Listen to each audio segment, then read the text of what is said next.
Okay, I'd like to call this meeting of the whole to order. The first order of business is the pledge of allegiance.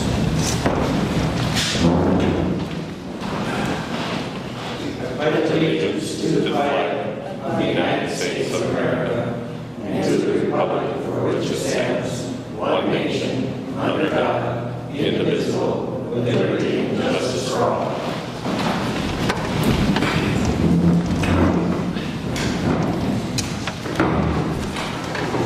The first order of business tonight is to approve the agenda. Motion to approve. I'll second. We have a motion and a second. All in favor? Aye. Opposed? So carried.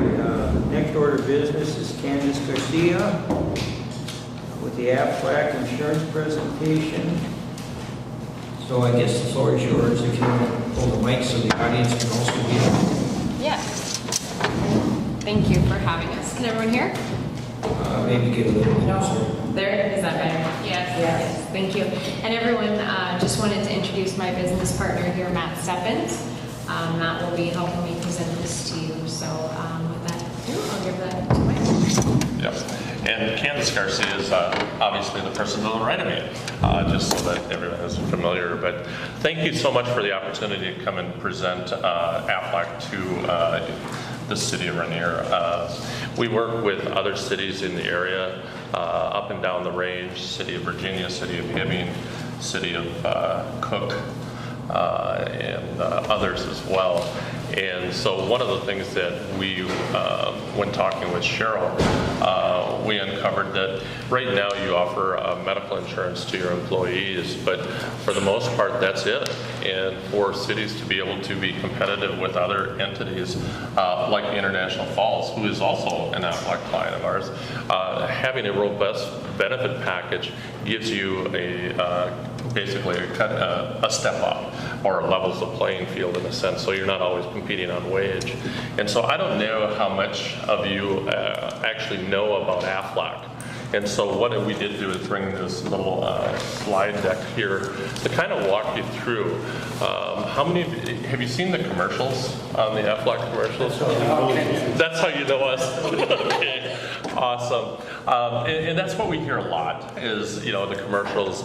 We'll be in a room with employees and we'll ask that same question, and you'll get 3 or 4 quack quack, you know, Aflac. And so the first page here, though, really is we allow the awards that Aflac has achieved over the years.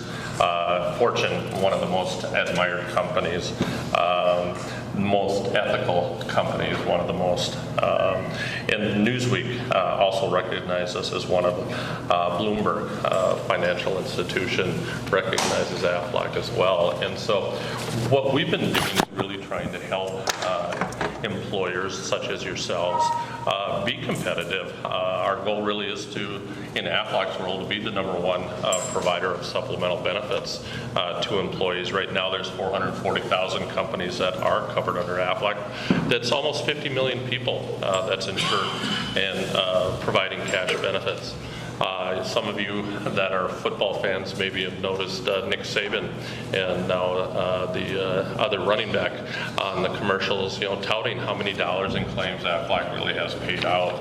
And so why businesses work with us really are because they do fit with other benefits. So for instance, if you're just offering medical insurance and you're trying to recruit somebody from International Falls or maybe out of or something like that, they're looking at their benefit package and what you're offering. And you know, somebody like the city of International Falls is going to be offering medical, dental, vision, life insurance.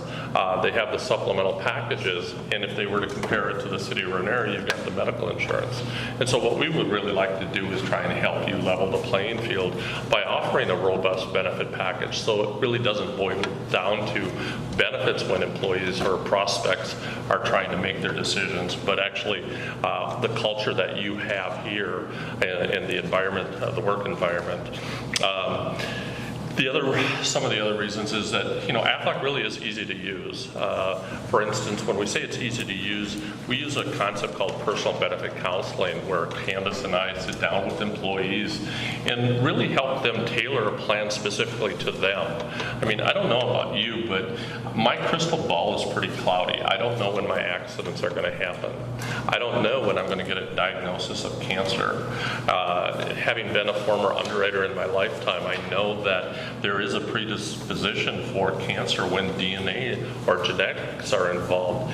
And by providing what I call responsible education, anybody can educate to their own personal gains, but our philosophy really is to help employees understand how to proactively invest in themselves through responsible education, and so that they can actually make the decisions on what's going to best fit their family's unique situations.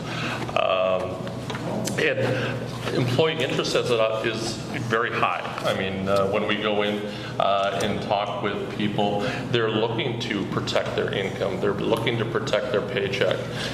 Some of you may have 401k advisors. Well, right now, who's helping employees mitigate the financial exposures associated with healthcare? Premiums continue to rise, deductibles continue to rise, and out-of-pockets continue to rise. And so what we do is we sit down and really show employees how they can protect themselves against unforeseen events. I'll let you kind of... Yeah. So just going off what Matt was saying, 6 advantages of doing business with Aflac, right? It's basic, and you can see them listed here. Payroll taxes, right? So not only are your employees getting to take them on a pre-tax basis, that's also lowering your gross wages, right? And helping the business side. You're responsible to federal taxes, unemployment, workers' comp. Those things we all see as light savings in those, as well as your employees do. Workers' compensation. Aflac reports that 78% of Monday morning injuries are on Monday, or workers' comp claims are on Monday, right? So that's a large to happen on a Monday. So with our programs, they're help to mitigate that and help you as a business, right, function, as well as helping your employees not have to wait through the weekend due to lack of coverage, right? So now they have these options there. Employee retention. So we found with other businesses that rewarding the employees that they have, right? Their employees feel rewarded in their business. They feel welcome. They feel appreciated. And so 34% say that improving their benefit packages would keep them in their current positions. So that's really what we like to do.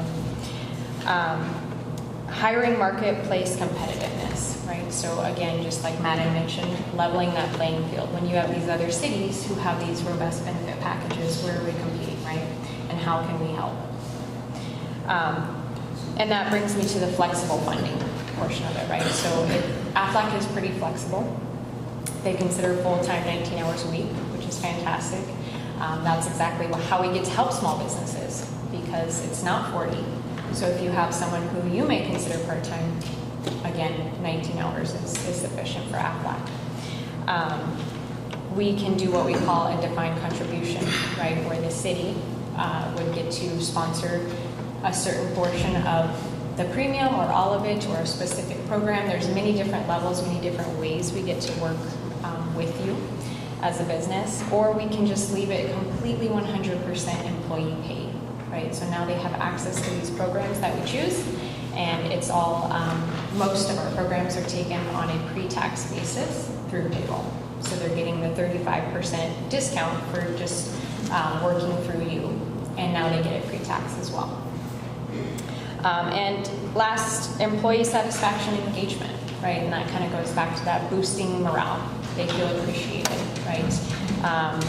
We, as Matt said, we handle one-on-one education. We get to sit down and really chat with people and get to know people and get to know where they sit in their lives, what matters to them the most, right? Because they're going to talk to us about that. And that's my favorite part of the job, is getting to really connect with people on that level and explain how we can help them proactively invest in themselves. next slide is just kind of talking about, again, Matt touched base on rising healthcare costs, right? Rising out of pocket. People have a deductible and they think, well, that's my deductible and that's what I have, right? But it's not, because sometimes after that co-insurance kicks in, what is your max out of pocket cost? And that's where Aflac gets to come in and help mitigate that, right? Pays you directly as a policyholder, cash to your pocket. You can spend how you deem necessary. What happens when an unexpected illness or injury strikes? Yeah, and kind of as I alluded earlier, we don't know when we're going to come down with the diagnosis that can be catastrophic to our financial situation for our families. And that is probably the number one cause of bankruptcy in the country right now, is not being able to proactively plan for these types of events. All too often we see fundraisers. You probably have had fundraisers here for people that have had cancer, that have had heart attacks, that have had medical situations. And to be honest, most of those fundraisers will raise between $3,000 to $5,000. That's it's very generous for a community, but it's a small pittance to help cover some of the medical costs associated with the event that they're actually going through. And so, just to kind of cover 4 different programs. We gave you a folder of each of the programs that's available through Aflac, but I'm only going to cover 4 because I think they're the 4 most impactful. The first one really is short-term disability, and some employers will offer PTO and things like that, but some employees actually use their PTO time, and so they really don't have anything at the end. And so employees can actually protect their paychecks and get to design the plan specifically to their needs. We can go up to a $4,000 monthly benefit based on their income, but maybe they need it on the first day of an accident or the 7th day of an illness. Or we have some employees that have a savings account that they can survive a couple of weeks, and so they can design the plan to wait 14 days on an accident or 14 days on an illness. But the employees get to pick and choose the plan that best fits their situation. So unlike the health insurance plan that you have in place today that you've chosen to do, it's with a specific carrier and it's with a specific plan design. The Aflac programs are tailored so the employees can actually mix and match what best fits their unique family situations. The accident program, again, an accident is a time and a place. Imagine sitting down eating popcorn and breaking a tooth. Some people don't view that as an accident, but truly under the Aflac world, it is an accident. Somebody could be reaching up and taking the milk off the top shelf, tweak their back, or carrying the laundry basket down the hall. Now they need to go to the chiropractor. That under Aflac's policy is actually considered an accident, and so they could actually tell the chiropractor I was doing this on this date and time, and then actually file a claim. And Candace and I actually help employees file claims. We don't leave people to their own devices. We want them to have the Aflac experience and help people through the process in their time of need is the most. Also embedded in this particular program is what we call a wellness program. So some of you may go in for your annual physicals. Aflac is encouraging wellness through their program by encouraging employees to take advantage of going to that preventative service and having that preventative exam. In fact, Aflac will give them $75 just to go have that appointment. Free money sitting there to go. Health insurance premiums continue to go up, deductibles continue to go up. The Aflac programs we're talking about right now have not had a rate increase in 30 years. Have not had a rate increase in 30 years, nor will they have a rate increase in the next 30 years. Somebody signs up for these programs, they get to keep it for as long as they want to as an employee of your city. And God forbid they left or retired, they can actually take this with them. So it's actually portable, and they get to keep it at the employee's rate or the employer's rate that you're offering it at. The last 2 programs are probably the most important in my world because they are the biggest ticket items. So cancer is one of them. Heart attack and critical illness is another one. I'll talk about the critical illness because some employees may be in the family planning stages. I saw your young, I don't want to call him the maintenance guy out front when we walked in, but yeah, this guy. He looks like he's still in the family planning stages. This particular program will actually, a couple smirks over here, I like it. But this program here, if they sign up prior to becoming pregnant and expecting, God forbid if a child ended up in the ICU, this program can actually pay that benefit out of up to $8,500 when they're admitted into the ICU. And then there's a daily benefit. And believe it or not, they could have the baby and add the baby after the fact and allow them to actually anti-select against the carrier rather than add the baby on the front end. They get 30 days to actually add it, and AFLAC will actually pay out that benefit for that family. In a real life scenario is a dental assistant I was working with where she actually had a premature baby but didn't have the coverage, and they were doing family planning again. And so we talked about the advantages thereof. I mean, this program here, $4 a week to protect them. She ended up having another premature baby that ended up in the ICU, and it paid them $25,000 so that not only could she be with the baby, but the spouse, the husband, could also be there with them. And so it helps mitigate some of the financial aspects when events happen. Similarly, the cancer program is the other most popular program. And I was glad that I got here early to hear from one of the board members who actually had a program like this and has had it ever since. And was excited to hear that the return of premium program that I have actually will pay out when I have it for 20 years. So it was great to hear the story that it does work the way that we have touted it.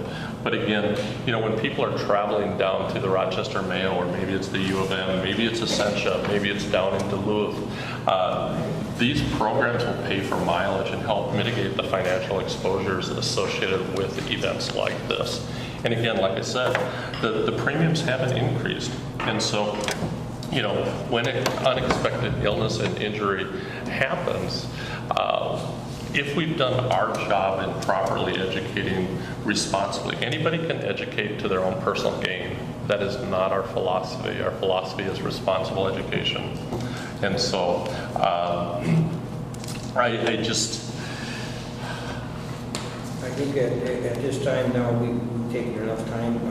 We'll review this stuff. And any council have any questions for him? How about exclusivity? Can you do it for several employees or everybody under the umbrella? See, we have a municipal liquor store that has a group of employees, obviously assist people, maintenance people, office staff. Is there exclusivity or is it one? You can set it up for everybody underneath a tax identification number, so for the entire city if you'd like. You can set it up for specific classes of employees. So maybe, maybe employees have to work 40 hours, you know, and you want to reward those employees. That's important. But you can do it that way. Okay. We have to keep moving on here, but I thank you for that. Well, I apologize. And we have the grades on here and everything else, and it's something that we'll discuss amongst ourselves here in the following weeks here. We'll certainly get back to you. Okay, so we should contact Cheryl? Yeah. Okay. That'd be it. Great. Thank you so much for your time. Thank you. Appreciate it.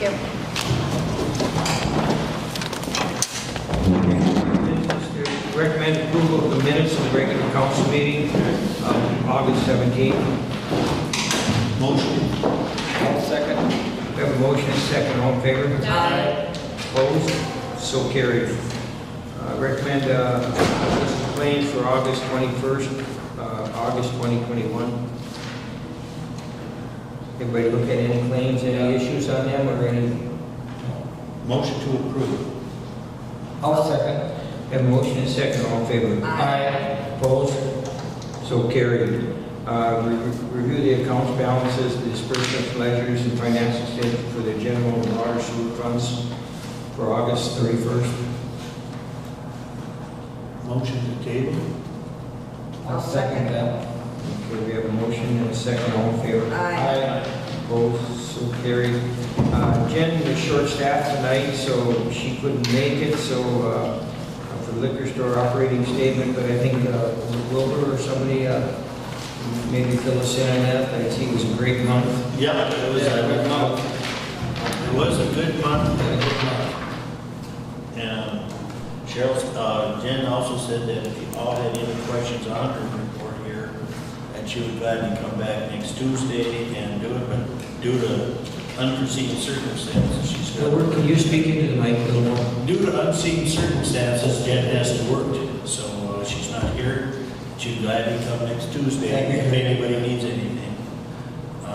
Also, for upcoming events, she's planning a Halloween party for the month of October. And her report is excellent again. I've got one thing though, Cheryl, is it possible that we could break out the clothing on its separate line? So we could really keep track of the inventory of the clothing? Or is that can't happen? I mean, I remember when we broke out the rec club rent, we broke that out. Is there any way we could break out the hats and the shirts all in one line instead of tied in with other things? Yeah, I can figure out I mean, if it's gonna be what a, she's got left in her inventory every month that'll show. You're talking about what's sold or? no, yeah, just like, you know, how you have the bar, we have miscellaneous taxable, miscellaneous non-taxable, rec club. Is there a way of breaking that down so there's a line for hats and shirts?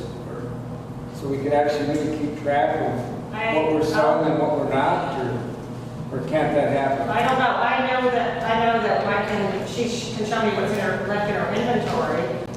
But I don't know how to show. You should be able to get the dollar amount from the POS machine if it's a dollar amount he wants. You should be able to run a report for that off the POS over there. Because they enter it as a bureau when they ring it up. And at least that's how we used to do it. It's gonna be entered, yeah, there's gotta be somewhere there to get extracted, If it's dollar amount he wants, if it's inventory, it's just manually counting it. It's what he wants. Is it dollar amount? We just want a dollar amount that's sold. Then you should be able to run a report off the POS. I mean, I know it's underneath probably miscellaneous non-tax. No, it'd be under tax. Yeah, the clothing's not taxable in Minnesota. So I'm sure that's where it's at, but there's other things in there too. Yeah, it wouldn't be hard to do that. Right. I just suggestion. yeah. We'll try to figure out how to do that. For the information, this month, the net profit for this month was $15,567. And for the year, it's $59,836. So we're off to a really great start. We had a good month this month too. I see that the big roast and everything that went on, it was well attended. I didn't hear many issues, so again, it's moving right along. If you want to talk next week, that'd be great. Get a motion to approve the, I'll make a motion to approve, or recommendation to approve the Ranier Municipal Liquor Store P&L. Second. have a motion and a second, all in favor? Aye. Opposed? So carried. Next order of business is Nick. What do you got going on? The grass is growing. Starting to green up finally. Right now pulling stuff out of the park, getting ready to paint all the metal. What happened, what's the story of that? All the metal coming out. Well, just the story of the park and The sand. the sand, the swapping. Oh, But paper. we put sand in and then had handful of complaints, handful of yeses, and they just let Rec Club or who decided that they're gonna pull it and put the chips back in. So one of the reasons was just because after the sand was involved with it, it started wearing out equipment, especially the Merry-go-round. merry-go-round and the teeter-totters, the fine grains of sand were getting into it. We tried something new and it didn't work. Yeah. And people's cars and houses were full of sand. They look good on paper. It didn't work. I got one question. Nick, I know you took out that exercise equipment. Did we ever approach this school about, we were talking about the school, otherwise there was an offer to buy that equipment? And I could get back to him, I remember we... I had mentioned it to Kevin Broker, but I never heard back from him, but I could give him a call to see, they were gonna see if they could put it somewhere that made sense. Yeah, and if they don't, we authorize the disposition or the removal of it, but the disposition of it, we don't want to handle it too many times, you know what I mean? So there is an offer to buy it, and we can probably negotiate maybe a little more money for it, but... Why don't I see if by next Tuesday, Yeah. if Kevin's interested, if not, we'll move forward with that other. Yeah, and we just get it out of it because I'll call wherever you got it is taking space. And Well, we don't want it in there all winter either. winter's coming, that's okay. So if you can check into that, Todd, and then maybe at the next council meeting, we'll, let me know what's up, and we'll figure it out, okay? I suppose, with this coming up, yes, we have that coming up with this Rural Water Association for this GPS location of all the water valves, manholes, and everything else like that. I want you to explain that to us. I know how it works, but is that something that they're going to come in and locate all the services or all the things and then map them for us? Yep, they come in and do map the whole town. It'll be from Second Bridge to Clark's Park, the whole water system and sewer system in Old Ranier. They'll map all of that, put it on 2 truck maps for us, vinyl we can take around with us in the vehicle. We'll have a hard copy, I believe, CD hard copy of it, and then 2 other maps for our wall that we can look at for finding all the curb Is stuff. there a fee associated with that, or is that something about that we, No, Minnesota Rural charges us for that. so it's no cost? No, they charge us for the mapping. It was, What's the fee? 95. no, 9,500. That was for the GPS location of everything, hard copy and all the vinyl maps. I think it would be money well spent. Well, I look at it as, Save a lot of time. I look at it as we have a Minnesota Rural Water here and 5 different towns here to replace the guts inside the hydrant in the park down here. And it took us 3 days to find the valves to shut that hydrant off. We couldn't do it, so after 16 guys had left, we had to come back the next week with everybody else and find the valves out in some field out there. We didn't know where they were at. We found valves during construction. We found curb stands during construction. We have no maps of. I know the value of GPS and the time it takes, and the value of if you got a hired backhoe looking for a manhole in the middle of a water break or a sewer stream, you know, that was in July when we had that issue, June, Yeah. July. I think what that would be like if we're looking for something in January or February, you know, where you have to find that valve. And that, so getting these accurate GPS locations, and I can't speak when those manholes were relocated right on this county project, there was a hole in the center of the manhole, just an X, that big around, that their tool, that they were able to find that, pinpointed it that close. So it's within inches, I mean, Yep. so, you know, they got it. So, You know, to us, that's huge. If we and get- I know our old red line maps we have, most of them are fairly accurate. I mean, we've been able to find things, but again, things get moved in that, so. I don't know what we got in the budget for things. I know we got some maintenance money, but, and when was this be happening?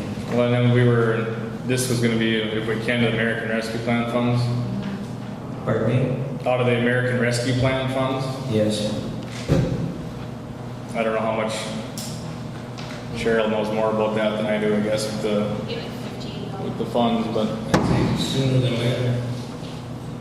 And what's the time frame on this? I mean, what's the time frame? Is it before now, this month, or next summer, or what's? it'd be the spring, in the spring of 22. Well, then we can put it in the budget too. And along with this too, like Ben and the guys come up to do the survey of all that, they do leak detection on every street that they do the GPS on, so they'll listen to all the streets, and they've saved thousands of dollars more or less from cities finding little leaks here and there as they're doing it. Well, I know any street project that we have, when they bring an engineering firm in to do preliminary surveys and everything else, they have to find the sewer manholes, they have to find that, and usually that is on an hourly rate, about $95 to $100 an hour for that survey crew to come and document where that stuff is so they can draw it into the plan. So it don't take long, as we continue our street rehabilitation plans here, that this stuff will have to be located and that. When they shoot the manholes, do they shoot the inverts too, or do they just shoot the location? The manholes for the sewer? Yeah. I think they're just the mains and Yeah, the main manholes, yep. But they would shoot the curb stops or Yep. just the valves? All the curb stops too. Okay. All right. That's all good information, and I think it's something that we really have to consider, because I don't think the payback will take too long. Like I said, one water break or one Just thing, we'll find days looking for some of that stuff. Any other questions for Nick? Obviously, fall's coming. Have you worked with the county to make sure the catch basins, now the leaves will start dropping this month, by the end of the month, the catch basins will be covered and everything, make sure they get, and they usually come and they'll back out all the catch basins and get them opened up so they don't get that mat over and froze, and then spring rains coming. Yeah, I know Chad Jones and I talked to him not too long ago, and he said they were going to sweeper by here too. Yes, I know it's a little sweet sand still on the streets. Yep. Further down, so. Okay. And then we also got Larry Keep that gave us his Bobcat, excuse me, Harley rig run to the inside of the rink this year, just to level it. So he donated that to us just to Okay. Harley rig the inside of the rink, 'cause it's the middle of it got so high, you can't, when you're flooding it, everything just goes right up the sides of the boards. So you have a rate taken out of level? No, that's what we're gonna do once he gets it to us. We're gonna Harley rig it and then patch up the boards. We're gonna smooth it out, yeah. Yep. Another question too, I had conversations with a member of the Ranier Rec Board about additional parking at the rink. I think maybe you looked at that, probably a good, maybe we'll take another look at that later this week if I get some time, and see what we can do about arranging something, like I showed you one option, but no, it's been so dry, there may be other options where we can actually cut a trail right through to the pit and come around, so we'll entertain those options shortly. See about improving that. One other question here, we had tabled the parking ordinances several times now. But one thing I do know, if we do have our parking ordinances, and we can look at the fine rates and all that other thing, but for them to be enforceable, I think we have to post where we don't, no overnight parking, no overnight camping, things like that. So and we can do that upon locations, and then set a fine rate for that. We don't have to make, specifically say no overnight parking in this park. We could put a blanket policy over there saying we're posted, there's no overnight parking, that would cover this park, that that residential area or whatever, wherever we put up the sign. So then we can just, it leaves us pretty flexible, and then if we see there's a need for it, we can put a sign up. If there's no need for it, why have it in the rules and amendments and all this other things that. And that's something we probably put our kiosk around too. I mean, we will have to establish a fine schedule for that, but we're posted, that would probably be the simple way of handling that. Rather than try to designate any specific areas, we can talk and say all parks, or is it in certain parks, So I think we're posted, and it isn't so big that we can't put up posted signs if there is a problem. So I think that might be the best way of covering that. Okay, anything else for Nick, so we can move on here? No, sir. Okay, thank you, Nick. Thanks. Mayor, can I get a recommendation to go ahead and approve the contract with Minnesota Rural Water to move forward with the mapping project? You need a motion? Recommendation Yeah, to this approve is the that. contract that we're going to sign. Well, I would make a I will make a motion or a recommendation that we do that, and it'll be, we can fit it into next year's budget. Yeah. Because it won't be paid till next year, so we can figure all that out. It'll be out of American Rescue Plan. Right, yeah. Because then we'll know, if we sign the contract, we'll know how much money we need to come up. American Rescue Plan gave us $58,000, Yeah. so 9,500 out of that Should be there. should be there and it'll help us immensely. Well, Did you say on the American Rescue Act? Yeah. If Yeah. that- if that- Yeah. If that can be paid out of that fund, Yep. that's Yep. what we're Sure going to look can, at. infrastructure, yeah. I mean, for sure, things like that. Those are funding. Can I get a second? I'll get a second. Thank you. We have a motion on the floor in a second. All in favor? Aye. Opposed? So carried. Safety week. To recommend approval of the resolution 2021-08 National Rail Safety Week. We have that provided. Everybody have a chance to look at that? Yeah. I got a couple other questions. I was gone, I was out on a small vacation when we had that emergency, how did that go? Did we find out, did they give us a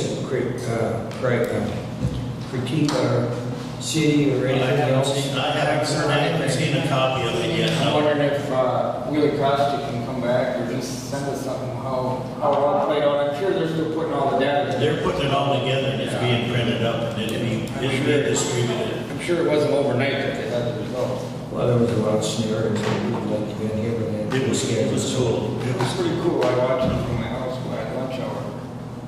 Well, I can say that it was a practice. And more. Okay, if we've got that resolution for National Safety Week, I'll make a recommendation. And that's going to be from the 20th to the 26th of this year. Because it says 2019, but Oh, sorry. Okay, yes, I'll correct that. it's for that time period, right? The 20th to the 26th? Yes. All right. I'll second that recommendation then. the motion is in a second, all in favor? Aye. Opposed, so carried. Okay. The Coaching County Long Range Plan for Management of the Tax Forfeited Lands and Forest Resources. It's all informational, it's what they're going to do with all the tax forfeited land in this county, which is a huge amount. And they're having a public meeting October 12th at 1:30 or so.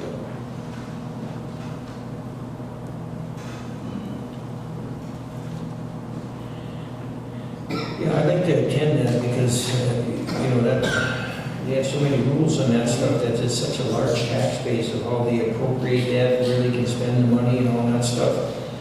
When everybody sees these timber sales that are in the paper, that the county has a county timber sale, most of the timber on that comes from these tax forfeited lands. And so that 25% goes to the county, I believe is the number, and the rest goes to the state. So that appropriation, maybe something that we're going to discuss is basically a management fee. And what happened years ago, I believe, is when the county actually went bankrupt and the state ended up getting all the county land.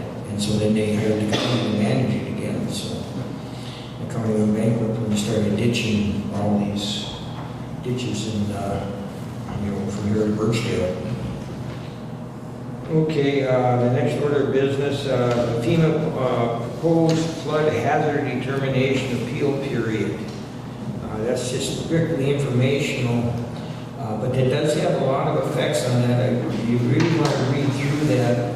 I know I talked to my friend Vic Davis down here, and he had to go to the county and where you can build and where you can't build and whether you fall under that insurance policy. So these rules are pretty encumbering and they have a lot of effect on private property. And the sale of it and whether you can build on it, you obviously can build on it, but whether you can get financing and things like that. If you build in the floodplain, banks normally won't finance you unless you have some kind of that. So this is a real important piece of documentation because it does affect a lot of private property, well, all the property in the floodplain. Do they have the maps on this site? They're online, to be honest. Yeah. And the plan is for Tara and I to send a letter out to all the property owners that are in the floodplain because it changed just a little bit. Also, our last map was just old Ranier, so this is with the annexed areas on Brennan's Beach. And it will be to alert everybody about the National Flood Insurance Program. You know, this is, all we're talking about is right now is the appeal period, the determination appeal period. So anybody in the audience or obviously the council, you guys want to read that over, and if there is an appeal period, so if there's something in there you don't like or you don't understand, that's what they're asking about. Okay, it opens it up to, I have one other, it opens up to other business. I have one question. I was approached, I had a telephone call, I believe they come into the office too, Cheryl. Fellow wanted to go bow hunting within the city limits for deer. Do you remember that, Cheryl, coming in? He asked me what to do about it, whether he could hunt or he couldn't hunt. I actually deferred to the conservation officer, but he said he texted me back and said the conservation officer it's up to the city. Duluth within has the their limits. own hunting. Duluth has their own, like, where they permit inner city hunting as long as you're bow hunting. Yeah, and that's exactly what the conservation officer said. It is up to the city council. Yeah, and Duluth always had it where they limited it to certain people. I mean, had to get a drawing or whatever. And there's certain zones you can go in, Right. yeah, it's not the whole, you can't go sit in someone's yard, there's certain areas that. Can't sit on my deck and shoot across the road. I guess that, what I'm saying, I guess that have to be almost handled on a per case basis, you know. I don't know if I would go out towards Moonlight Rock, that might be an area, but obviously you don't want to hunt here at the skating rink. No. But, They can bow hunt in Moonlight Rock anyway. yeah, you know, I'm just talking certain parts of the city limits. Downtown in the city, I don't know, we're not that big. Yeah, well, that's the way I feel. I don't think we're that big that, We've got a lot of citizens that are sitting on their deck, I don't think we want. I mean, they can already hunt on Moonlight, I mean, they rifle hunt on Moonlight. They just, they're By the nuisances. woods on that side all over the place. So. They're inner city, they're city nuisances, though. I think it'd be nice to clear the city out of the deer, especially when you consider the fact that they congregate here to eat, and with chronic wasting disease spreading, they don't want congregants of deer feeding in people's gardens, and that's how it spreads. So I think that's part of the reason that they need to hunt as well. I think we should table that until next week and maybe some of us call the conservation officers and see what they recommend. yeah, and that's fine. I could open it up for discussion because I had this conversation and he said it's entirely up to you guys, but it'd be nice to know how other municipalities are looking at it and why. I didn't get a good answer. Yeah, I know when I lived in Warren, they did 10 tags per person, and then they gave out 25 people could hunt in city limits with archery equipment. You know, 10 tags per person, 25 people. And there were certain zones they set up. They give you a map of the zone, GPS coordinates, and you couldn't go outside that zone. So like Moonlight would be one, obviously you're not going to hunt in the parking lot back here, but they just zone stuff out on the outskirts of city limits. But it's all private property, so that's a whole other issue. I'm sorry. Where in the city of Ranier would you allow bow hunting? Out Moonlight Rock Road. That'd be the only way. You know, really. I'm just kind of looking at it. Excuse me, one at a time. Go ahead. I'm just thinking, like, it's, like you said, it's all private property. I don't know the lines perfectly, but French Addition area over there would be the only place that I would imagine you could allow it. Yeah, and again, it was just a question brought up to me, and I don't know if he's hunting on somebody else's property that he had permission to hunt on the property, but it's in the limits, so, again, that's just something I threw out there, but just this way it was presented to me, so. I don't know, my granddaughter see a band be shot with a bow and arrow in their backyard, they wouldn't be too happy. I've got one. It's Okay. that time of year, again, budget time. Yeah, I started on it, so I just now got the tax levy information this week. Okay. And so we'll have something. I know we have to have it done by the end of October or September? October. We have to, We need the county.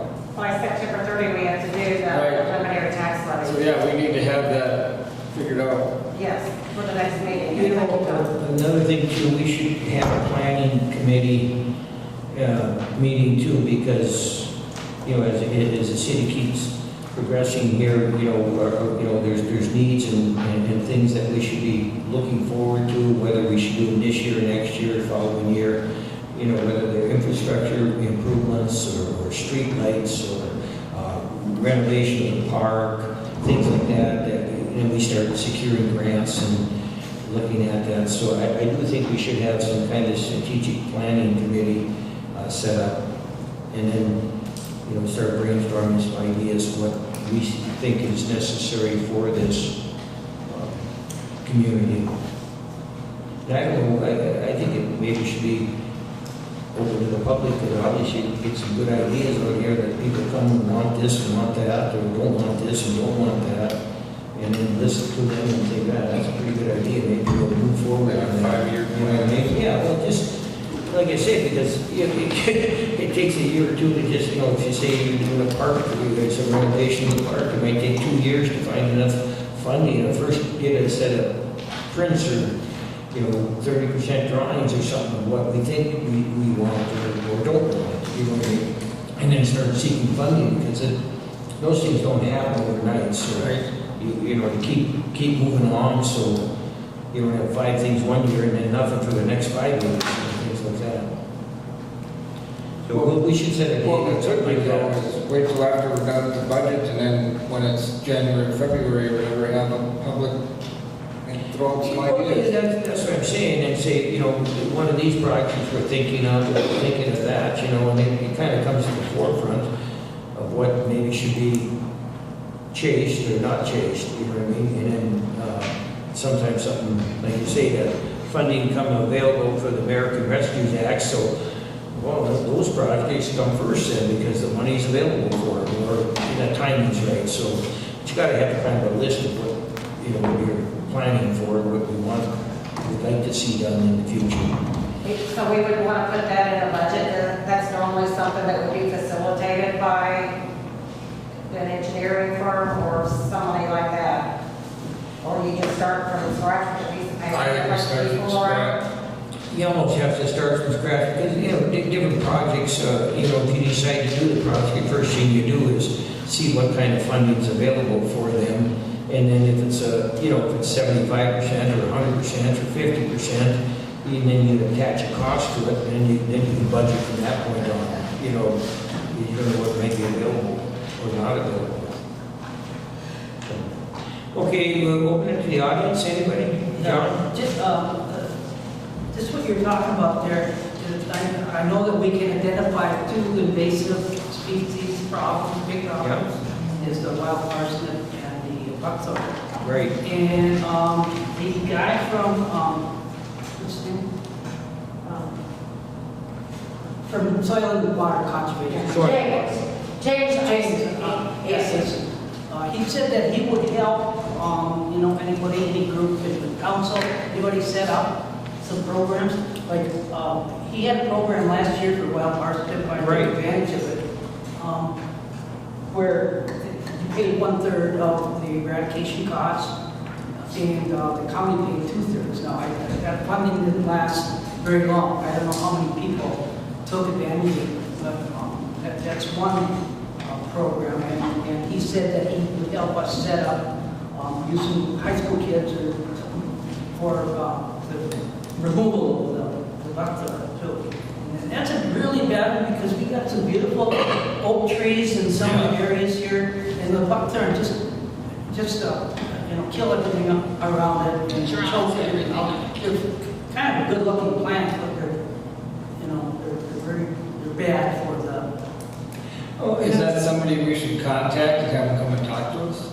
Well, soil. Yeah, he would be more than willing to, yeah. John, if you get that name, I'd appreciate it, either drop it at the office here with Cheryl or Nick, and then we'll talk to him, and because Wayne Harlow was back in town, a friend of mine, and he come and he was all bandaged up, he got that wild parsnips, I couldn't believe how it affected Oh, him. yeah, I mean, his my arms son's up, I didn't realize it was quite as, Nasty. as bad, so maybe it affects certain people It's more than bad. others, but out by I live, have a farm southwest of Little Fork, and, the county's been spraying it, but my gosh, it's gone wild there. The whole thing's yellow along the county roads and right away, so, yeah, it becomes a problem, and if you don't address it, it don't usually get better, so. It kind of seemed like it was worse this year because it was so dry too. And like it took over everything. We got that property over on Moonlight, and there never used to be any there. Now it's just all over the place. It's terrible. Well, Tara, This might fit in with your previous category of looking around at things that could be improved, but visiting with people that come down to my neck of the woods down there by the the Spruce Street dock, I really appreciate the picnic tables. That was a wonderful thing. And the long one was really used, the short one was really used by a lot of people. And as I was looking at the little area between the posts and the edge of the dock, and I know this may all change in the near future, but without investing a lot of money, I could see, a couple of guests suggested, something like Adirondack chairs or a bench or something. And the swing that was on my dock when the ice took my dock out, 20 years ago, is still sitting on a little table, and it's up against the post so nobody tips over on it. But we could use something different than that. And I mentioned it to Ed Gaffney because I was down there having lunch, and a visitor had given me a picture of Adirondack chairs made out of barrels. made out of what? Made out of barrels. And they're really great. They've got the right curves for the body, and he said they're really comfortable. And so Ed said, well, we've got barrels, and, send me a picture, and we might do something like that. But the point is, we might be able to get volunteers to put something nice down there and take away the bench that people sit on regularly, but it's seen its days, so. I have one suggestion on that. I'll talk to a fellow that manufactures Adirondack chairs. I'll see what, I'll have a conversation with him. Anything else? Oh, just one other thing. At some point in the future, it would be really nice to have the rest of the gravel up to the posts paved, because people are always trying to walk barefoot around where they get their boat in the water, or the kayaks, or just walking barefoot or to the dock. And so instead of having that gravel, it would be nice to have. Oh, you mean from the end of Pavement. Spruce Street, basically? Right. Okay, yeah, I know what you mean, so. Okay, all right, nothing else? Motion to adjourn? Second? Got a motion, second, all in favor? Aye. Opposed? So carried.